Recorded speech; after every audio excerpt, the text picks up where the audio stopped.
The reason I haven't told my family about the reverting, it's I don't mind, if I tell my family members, the most they can tell me, it's they'll start talking behind me or whatsoever. They might not like it or whatsoever. But then the only reason I'm worried about of telling my family members, I can tell my mom, I can tell my mom anytime, but then I'm even waiting for the right time. But then I can, even if I was supposed to tell my mom, I can tell her even today or today or tomorrow, or even now I can tell her that, okay, mom, I've reverted, I'm no more Hindu, I'm Islam, I'm a Muslim, I'm practicing Islam, and this is the right path. And she won't go against me, she will support me. But then again, she will tell me, okay, fine, if you want to do whatever you want to do, but then it's inside the, behind the curtains, don't do anything like that in front of my family members or whatsoever, like my uncles and aunts and all that, because I don't mind if they come to find out. The only problem comes, it's, they will start taunting my mother, or they'll start giving problems to my mother.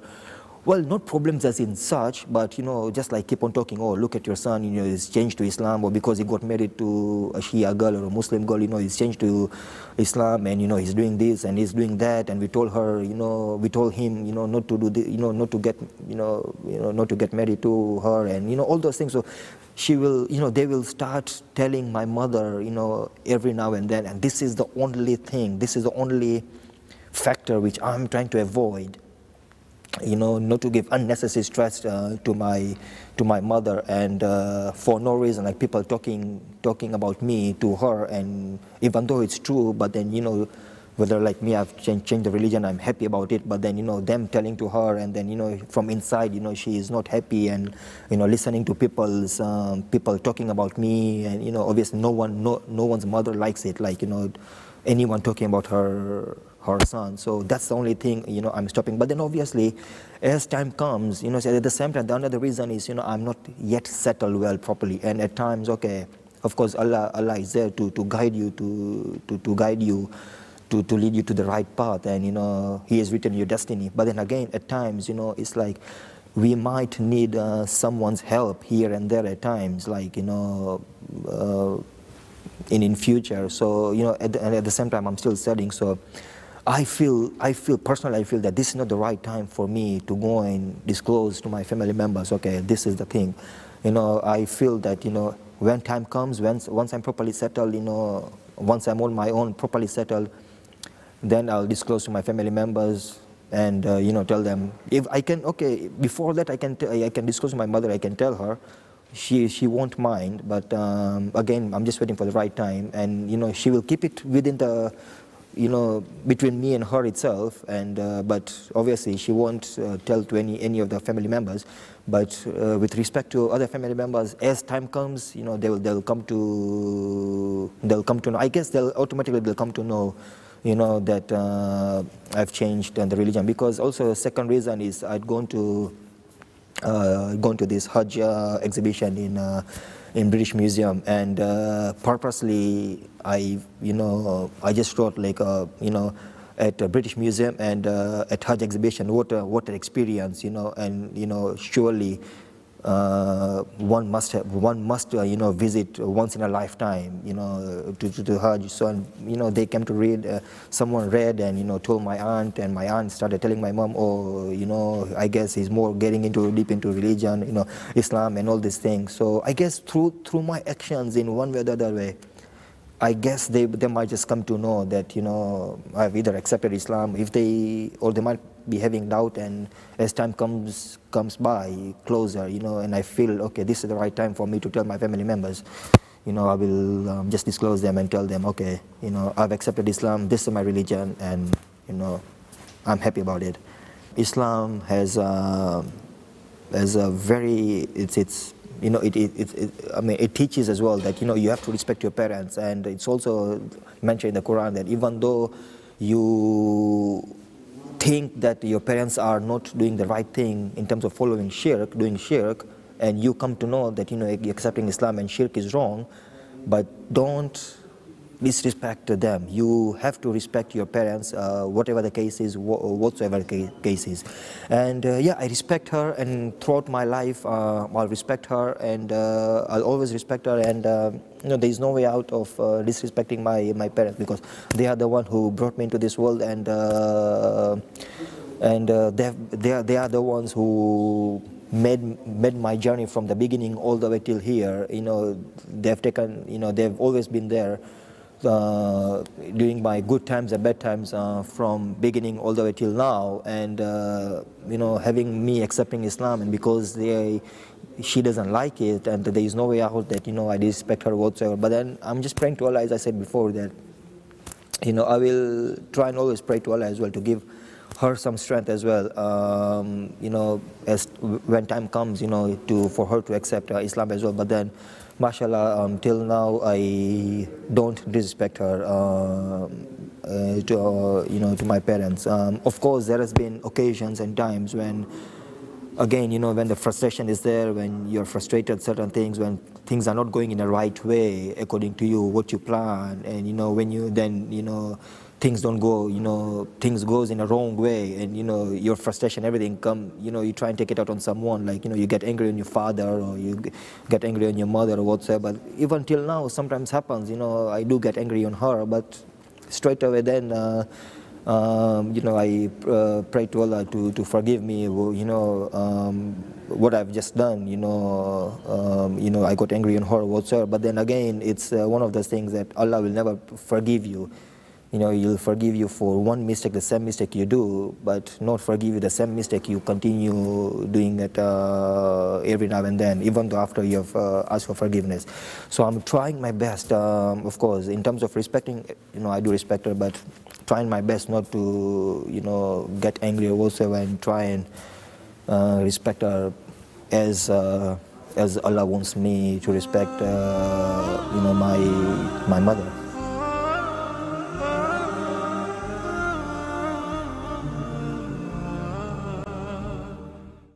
When I went for Hajj exhibition, mashallah, it was beautifully done and portrayed, and so many people came, and one of them was, I had gone as well with my wife, Salina, and we had gone for the Hajj exhibition, and just being there, it's like it was so amazing, it was so, I mean, so beautiful. It was just like, you know, it makes you feel that, you know, you should, if you have the means to go to the Hajj, you know, I mean, it's better you just go right now. I mean, you know, after this Ramadan to go, and, you know, after accepting Islam, you know, it has given me that positive feeling that I should, and I feel like doing Hajj this year as well. But okay, because of certain circumstances or so, which I may do, I may not do, I don't know, but inshallah, if not this year, then I'll try my best to do it as soon as possible by next year or whatsoever. But the exhibit, I mean, the feeling is there that I want to do, and, you know, inshallah, definitely I'll do it. And, you know, there is no way out that I don't do it. And that's the one thing I want to go and have the experience. And go and see the house of Allah, we say, like in Hajj, and Kaaba, and you know, you pray there, and at least once in a lifetime I want to go there. If not this year, then probably next year I want to go, because I've got this sort of strength as well, that, you know, that's making me feel, you know, to go there. But maybe because of maybe a couple of reasons, perhaps it might not allow me to go this year, so maybe I'll try my best to go next year. But inshallah, I'll try my best to perform Hajj, definitely. After finishing my study, because because I'm doing SEC, I've still got 7 papers to do, so I'll be sitting for 4 papers in June, 3 papers in December. But that's provided if I finish it in one go, you know, it's like, you know, pass in one go. Otherwise, if there is any slippage in any of the paper, then I have to, you know, it goes back somewhere in June next year. But after finishing 4 papers now, and after because I'm doing my registry on 4th of July, and after doing my registry, I'm planning to go to Dar es Salaam and see how things are, because my wife's father, he's having a small business, a transportation business in Tanzania, in Dar es Salaam, and perhaps I feel like that he might need my help as well. So I may go Dar es Salaam and try and set up this business, or try and give him hand in starting this business. And mashallah, inshallah, if it goes well, then I will see what to do, whether to stay there or to come back, or that's I haven't decided yet. But then a long-term plan, it's trying to settle down here. Because after my registry, obviously, whether I go Dar es Salaam or not, and even if I go, then I'll have to come back at some stage after starting the business and establishing the business, and provided it's running smoothly and properly. Because once I apply, then I have to apply for the spouse visa, and then I to get 2 years visa, and then I start working, and then get a 3rd-year visa, and then indefinite. So long-term plan, maybe you can say that it's to stay in the UK. But then short-term, you can say it's either here and there, like to go to Dar es Salaam, see how the business opportunities are, or come back, or if not with her father's business, and things that doesn't turn out well, then try and see if there is at all any opportunity where perhaps I can do it on my own to get a good living. But obviously, in the way of Allah, and do it the business the way He wants, and in a right way and in a right path. But long-term plan is to stay here. But short-term, maybe to do here and there business, if possible. If business, I can't do business, then maybe just come back and start working. Look for a good permanent job, and start working here. So it all depends. It's all up to Allah. Just pray to Him, and take me to the right path, and guide me to the right path, and make my life easier. That's it. I'm very happy. I'm coming from Dar es Salaam, and I've changed to Islam, and if in case I have to go back to Dar es Salaam, whether it's short term or long term or whatsoever, things will be very difficult for me to accommodate in Dar es Salaam, because Dar es Salaam, there are so many people who know me personally, and personally they know me very well, whether they're friends or family members or whatsoever, and it will be very difficult. Honestly speaking, it will be very, very difficult to adjust in Dar es Salaam, because again, you cannot avoid being a Muslim, being accepting Islam and being a Muslim, and you avoid because of the surrounding, as I said before, surrounding people, your friends, family members also, and you avoid going to mosque and to pray and be inside, in a closed situation, and you just pray at your place, at your house, or at your flat or whatsoever, and then avoid going to to mosque or whatsoever for any religious function or whatsoever, in order to avoid people seeing you that, oh, you're going to mosque, or you have accepted Islam or whatsoever. Initially, it will be a very difficult situation.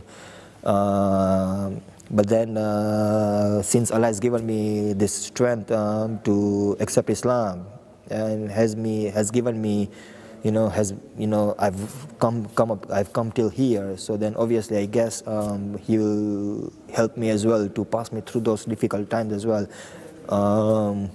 In Dar es Salaam, if it happens for me to go back to Dar es Salaam for any reason, and if people come to find out, then I have the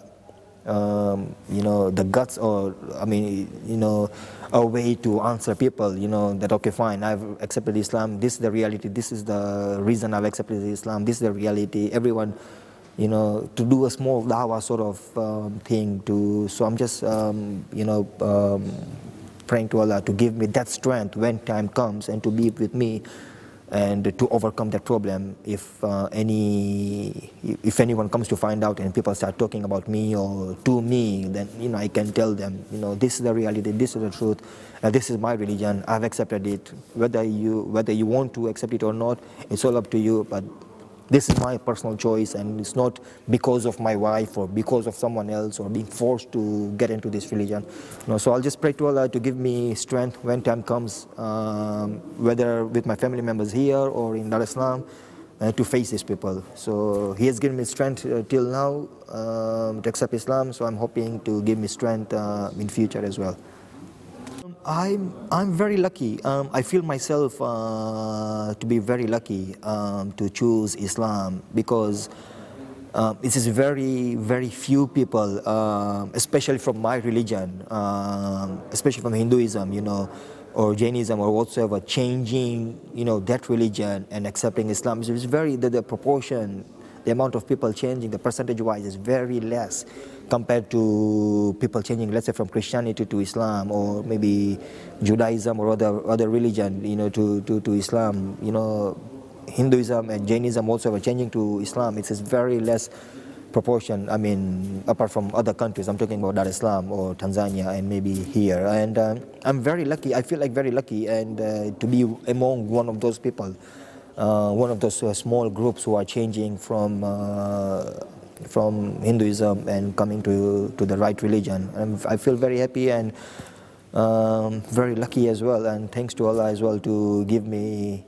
For giving me the strength and you know, to accepting this religion. And I feel, and my last comment to everyone, whoever of course is watching, including non-Hindus, non-Muslims like Hindus or other religion, is don't follow the media. You know, don't follow the media. Media is always there to give negativity. You know, a misconception about the religion, about any other things. If you want to know the truth, go and read the Holy Scripture, the Holy Book, the Holy Quran. Just read. There's no harm in reading it. Just for your own knowledge, you know, just to get the idea, you know, what the religion is. Just read the Quran. I mean, if there's any verses or anything you don't understand, skip it. Go or try and consult some other people if you have time and if you feel like to get more knowledge. If you don't, then you just continue reading some of the chapters or whatsoever, and you know, at least just read, you know, gain the knowledge. You will come to know what the reality is, what the religion is, and how beautiful the religion is, rather than, you know, you follow the media and have absolutely grudge on Muslim people. Or he's a Muslim and, you know, they do like this, they are like this, they are like this. Rather than having grudge, read about the religion itself, read about the Islam, read about the books, read the hadiths, you know, try and do some research here and there. You'll get the knowledge slowly. The more you read, the more negativity will just, you know, go out of your mind, and that might perhaps help you to follow, you know, to come closer to Islam and perhaps the life hereafter as well. And that's what all we are here. To live this temporary life, and main ultimate goal is to have a good life in the life hereafter. So that's all my last message to everyone is, don't go for the media after the media. Look for the book, read the books, seek some knowledge. Not necessarily you have to change it, but that's it.